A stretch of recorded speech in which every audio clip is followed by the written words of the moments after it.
Hello students, आज हम BA भाग प्रथम वर्ष के प्रथम प्रश्न पत्र के अंतर्गत अपने अगले अध्याय सामाजिक संस्था सोशल इंस्टीट्यूशन के बारे में पढ़ेंगे। अभी तक हमने समिति, समाज, समुदाय आदि के बारे में पढ़ा। हमने समिति के बारे में पढ़ा था कि समिति कुछ लोगों का एक समूह है जो उद्देश्यों के लिए बनाई जाती है। अगर हम अब यहाँ संस्था की बात करें तो समिति और संस्था दोनों ही एक दूसरे से घनिष्ठ रूप से संबंधित है। दोनों को एक दूसरे के संदर्भ में ही ठीक प्रकार से समझा जा सकता है। जब समिति की बात करते हैं तो समिति का अर्थ होता है समिति व्यक्तियों का एक समूह है जो एक या कुछ उद्देश्यों की पूर्ति के लिए बनाई जाती है, जबकि संस्था इन्हीं उद्देश्यों को पूरा करने हेतु नियमों एवं कार्य प्रणालियों की एक व्यवस्था है। संस्था को कार्य करने का समाज द्वारा मान्यता प्राप्त एक निश्चित ढंग भी कहा जा सकता है। जिन उद्देश्यों को लेकर समिति बनाई जाती है उन्हीं की पूर्ति के लिए अपनाई जाने वाली कार्य प्रणाली को संस्था कहा जाता है। अब हम आगे संस्था की कुछ परिभाषाओं के आधार पर इसको समझने का प्रयास करेंगे। मैकाइवर एवं पेज लिखते हैं, संस्थाएं सामूहिक क्रिया की विशेषता व्यक्त करने वाली कार्य प्रणाली के स्थापित स्वरूप अथवा अवस्था को कहते हैं।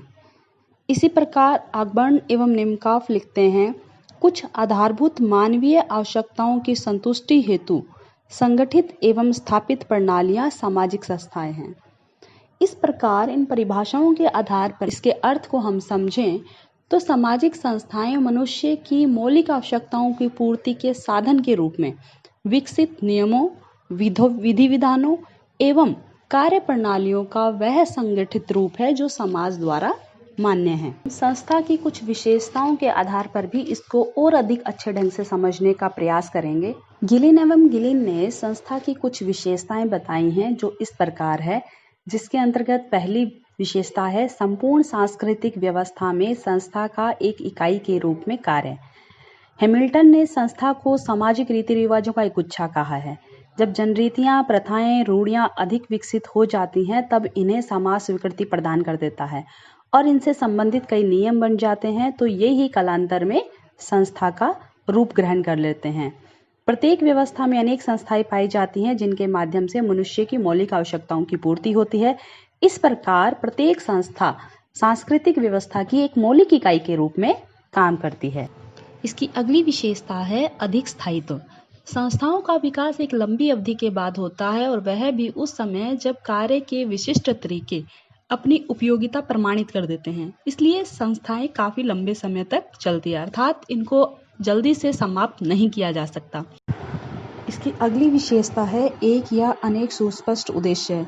प्रत्येक संस्था के एक या कुछ निश्चित उद्देश्य अवश्य होते हैं।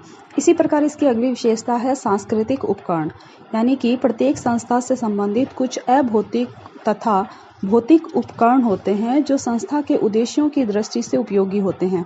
उदाहरण के रूप में भवन, फर्नीचर, औजार, मशीन संस्था के भौतिक और विचार, आदर्श, मूल्य आदि इसके अभौतिक उपकरण हैं।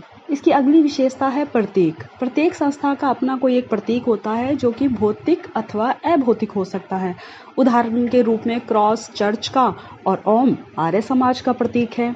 इसकी अगली विशेषता की बात करें तो बात आती है परंपरा की, यानी कि प्रत्येक संस्था की कुछ लिखित या अलिखित परंपराएं होती हैं जिनके द्वारा व्यक्तियों के व्यवहारों पर नियंत्रण होता है।